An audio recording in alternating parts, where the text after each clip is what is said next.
నమస్తే విజన్ న్యూస్కు స్వాగతం. ఈనాటి వార్తలు. మంగళవారం ఉద్దరాజు ఆనందరాజు ఫౌండేషన్ ఆధ్వర్యంలో భీమవరం జేపీ రోడ్ ఆనంద ఫంక్షన్ హాల్లో నిర్వహించిన ఉచిత కళ్ళజోళ్ల పంపిణీ కార్యక్రమంలో జిల్లా కలెక్టర్ చెరవడ నాగరాణి ముఖ్య అతిథిగా పాల్గొని కంటి పరీక్ష నిర్వహించుకున్న వారికి కళ్ళజోళ్లను పంపిణీ చేశారు.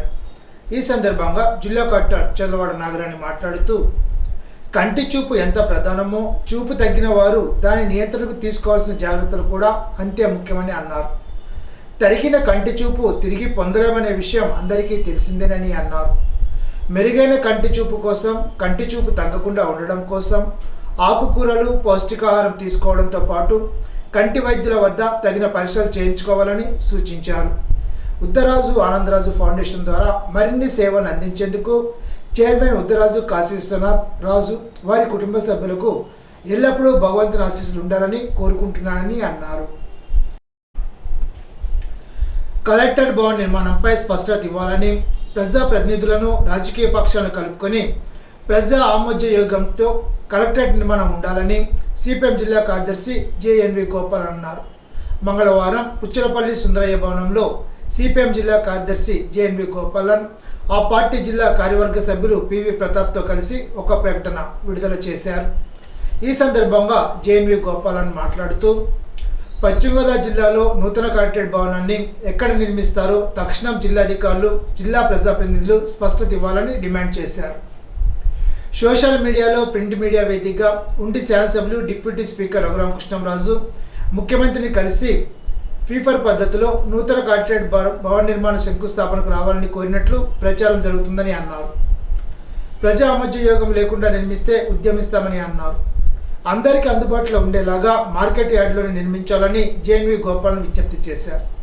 జిల్లా అధికారులు ప్రభుత్వ కలెక్టరేట్ భవన నిర్మాణంపై ప్రకటన తర్వాత సిపిఎం వైఖరి తెలుపుతామని చెప్పారు. జిల్లా కలెక్టరేట్ నూతన భవన నిర్మాణానికి సంబంధించి అసలు ఈ భవనాన్ని ఎక్కడ నిర్మిస్తున్నారన్నది ప్రభుత్వం స్పష్టత ఇవ్వాలి. సోషల్ మీడియాలోను, ప్రింట్ మీడియాలోను కూడా ఉండి ఎమ్మెల్యే, డిప్యూటీ స్పీకర్ రఘురామకృష్ణరాజు గారు ముఖ్యమంత్రి గారిని కలిసి పీపోర్ పథకంలో జిల్లా కలెక్టరేట్ నిర్మించడం కోసం శంకుస్థాపన రావాల్సిందిగా ఆహ్వానించినట్టుగా అది చూడడం జరిగింది. ఇది ఒక ఆశ్చర్యాన్ని కలిగిస్తూ ఉంది. అసలు పశ్చిమ గోదావరి జిల్లాలో కలెక్టరేట్ని ఎక్కడ నిర్మించాలన్నది ఇంతవరకు అసలు ప్రజలకి అర్థం కావట్లేదు, రాజకీయ పార్టీలకు తెలియట్లేదు. అసలు ఏం జరుగుతుందో కూడా అర్థం కాని పరిస్థితి ఉంది. ఇవాళ ఈ జిల్లాలో 7 శాసనసభ్యులు ఉన్నారు. ఆ శాసనసభ్యులు ఒక మంత్రి గారు ఉన్నారు, పబ్లిక్ అకౌంట్స్ కమిటీ చైర్మన్ ఉన్నారు, ప్రభుత్వ విప్పులు ఉన్నారు, అలాగే ఒక కేంద్ర మంత్రి ఉన్నారు, శాసనమండలి చైర్మన్ ఉన్నారు, ఒక రాజ్యసభ సభ్యులు ఉన్నారు. ఈ రకంగా అనేక మంది వివిఐపీలు కూడా మన జిల్లాలో ఉన్నారు. మరి అసలు వీళ్ళందరూ అభిప్రాయం కూడా ఏంటి? అసలు ఈ జిల్లాలో గత ప్రభుత్వం నిర్ణయించినట్టుగా మార్కెట్ యార్డ్లోనే కలెక్టరేట్ నిర్మించాలన్నా, లేదు మరో ప్రాంతంలో నిర్మించాలన్నా, ఈ శాసనసభ్యులందరూ కూడా కలిసి, ప్రభుత్వం కలిసి అందరూ కూడా ఒక అభిప్రాయంకి వచ్చారా?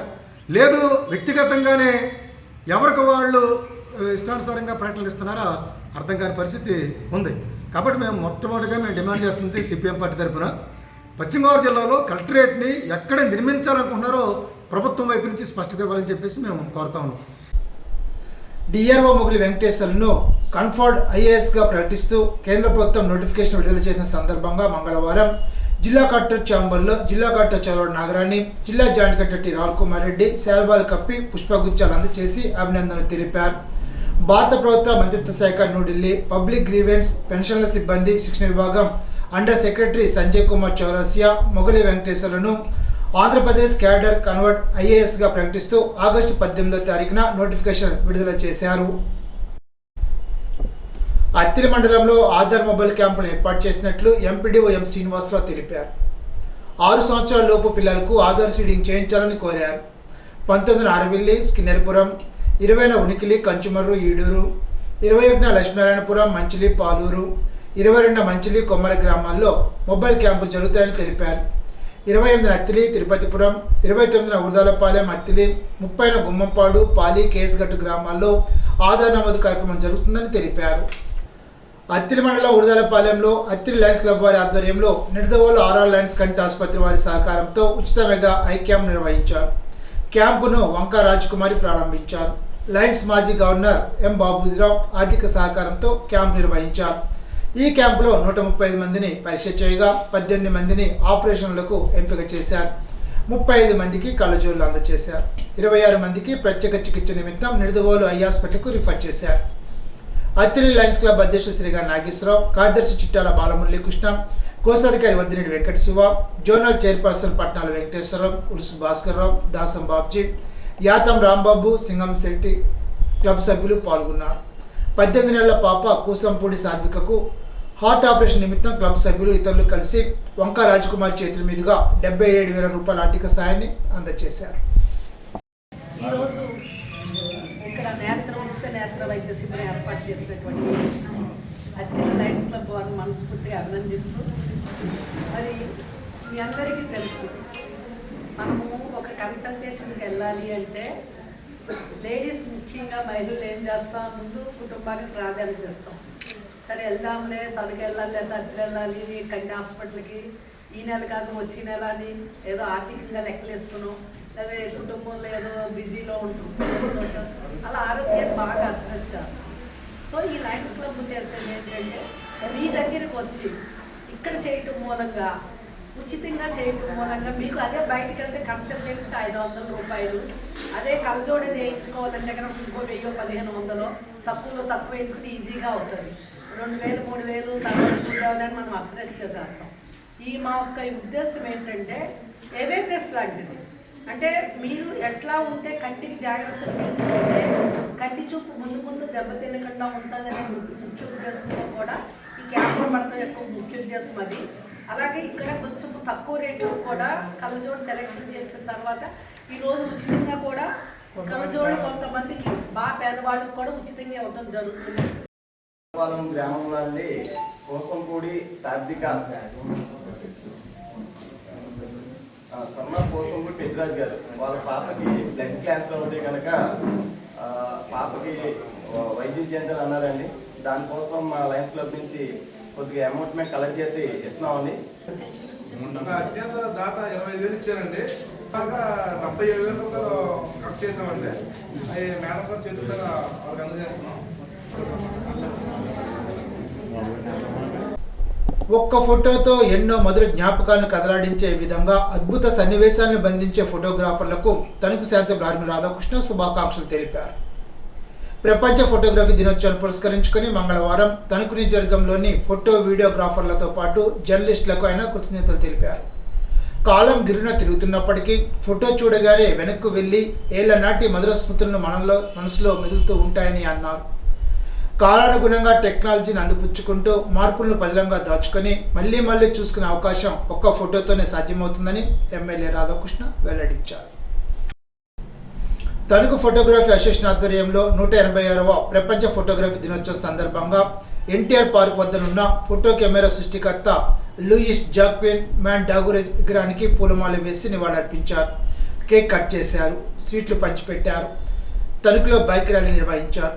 కార్యక్రమంలో Tanuku area photographers, videographers, album designer సభ్యులు, president Satyanarayana Reddy, secretary Suryachandram, treasurer Santosh Kumar, ఉపాధ్యక్షులు రామ్ కుమార్, కార్యవర్గ సభ్యులు పాల్గొన్నారు. ఆల్రెడీ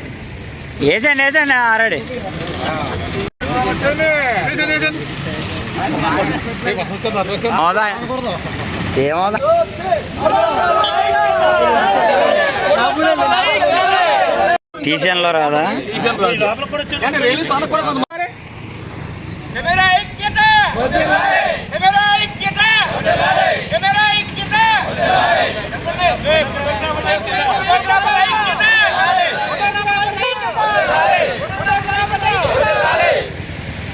అది రీచేతులు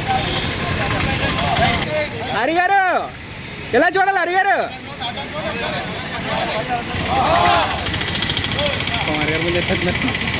నువ్వు ఆగరా.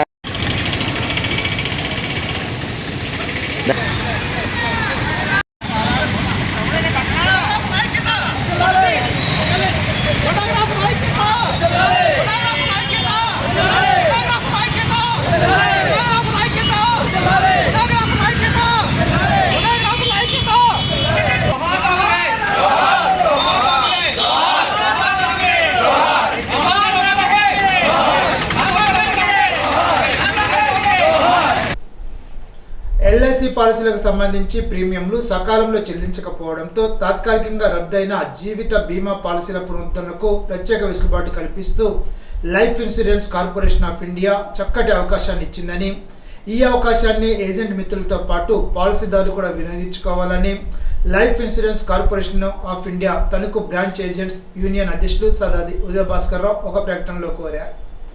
ఆగస్టు 19వ తేదీ మంగళవారం ఆయన మాట్లాడుతూ ఆగస్టు 18వ తేదీ నుండి అక్టోబర్ 17వ తేదీ వరకు రద్దయిన పాలసీలకు జీవం పోసే ప్రత్యేక వెసులుబాటు కల్పిస్తూ స్పెషల్ రివైనల్ క్యాంపెయిన్ను ఎల్ఐసి ప్రకటించిందని, పాలసీల పునరుద్ధరణ కోసం అపరాధపు వడ్డీలపై ప్రత్యేక వడ్డీ రాయితీస్తోందని, ఈ అవకాశాన్ని ప్రతి ఒక్కరు వినియోగించుకోవాలని అన్నారు.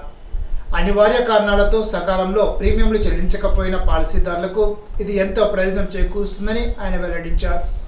పాత పాలసీలను పునరుద్ధరించుకోవడం వల్ల అవి అందించే ప్రయోజనాలు దూరం కాకుండా ఉంటాయని ఆయన అన్నారు. ఈ ప్రత్యేక వెసులుబాటును ఏజెంట్లందరూ తమ పాలసీదారులకు తెలిపి ఈ అవకాశాన్ని ప్రతి ఒక్క పాలసీదారుడు వినియోగించుకునేలాగా కృషి చేయాలని ఆయన పిలుపునిచ్చారు. తణుకు బాలుర ఉన్నత పాఠశాలలో 2003 డిఎస్సి ఉపాధ్యాయుల ఫారం వారు పోస్టర్ను ఆవిష్కరించారు. మెమో 57 ప్రకారం 2003 డిఎస్సి ఉద్యోగులకు సిపిఎస్ రద్దు చేసి ఓపీఎస్ విధానాన్ని అమలు చేయాలని కోరారు. ప్రభుత్వం మెమో అమలు చేయడంలో జాప్యం చేయడం వల్ల నిరాశకు గురి చేస్తుందని తెలిపారు. దీనికి నిరసనగా ఈ నెల 25న విజయవాడ వద్ద మహాధర్నా నిర్వహించేందుకు పోస్టర్ను ఆవిష్కరిస్తున్నట్లు తెలిపారు. డిఎస్సి ఉపాధ్యాయులకు యూటీఎఫ్, పిఆర్టీయు, ఎస్టీయు నాయకులు మద్దతు తెలిపారు. డిఎస్సి జిల్లా కన్వీనర్ ఎంసీహెచ్ వెంకట్రావు, యూటీఎఫ్ జిల్లా కార్యదర్శి టీజే జయకుమార్, పిఆర్టీయు జిల్లా కార్యదర్శి Venkataraju, DSC convener NR Apparao, NVV Satyanarayana తదితరులు పాల్గొన్నారు. గతంలో మద్యం షాప్ కోసం దరఖాస్తు చేసి రాని వారు బార్లను ఏర్పాటు చేసుకునే అవకాశం ప్రభుత్వం కల్పించిందని తణుకు ఎక్సైజ్ ఇన్స్పెక్టర్ మణికంఠరెడ్డి తెలిపారు. బార్ లైసెన్స్ ఫీజు సంవత్సరానికి 55 లక్షలని తెలిపారు. మద్యం షాపు కోసం 75,50,000, పర్మిట్ రూమ్ లైసెన్స్ కోసం 7,50,000 మొత్తం కలిపి 79 లక్షలు చెల్లించాల్సి ఉంటుందని అన్నారు. బార్లు ఉదయం 10 గంటల నుండి రాత్రి 12 గంటల వరకు తెరిచి ఉండవచ్చునని తెలిపారు. ఎటువంటి రెస్టారెంట్ లేకపోయినా బార్ కోసం దరఖాస్తు చేసుకోవచ్చునని అన్నారు. లైసెన్స్ పొందిన 15 రోజుల్లో రెస్టారెంట్ ఏర్పాటు చేసుకోవచ్చునని తెలిపారు. మద్యం వ్యాపారులు సిండికేట్గా కాకుండా ఉండేందుకు గుత్తాధిపత్యాన్ని నివారించడం కోసం సామాన్యులు సైతం దరఖాస్తు చేసుకోవచ్చునని తెలిపారు. దరఖాస్తు సమర్పణకు ఈ నెల 26 ఆఖరి తేదీగా తెలిపారు. ఇప్పుడు ఒక చిన్న బ్రేక్.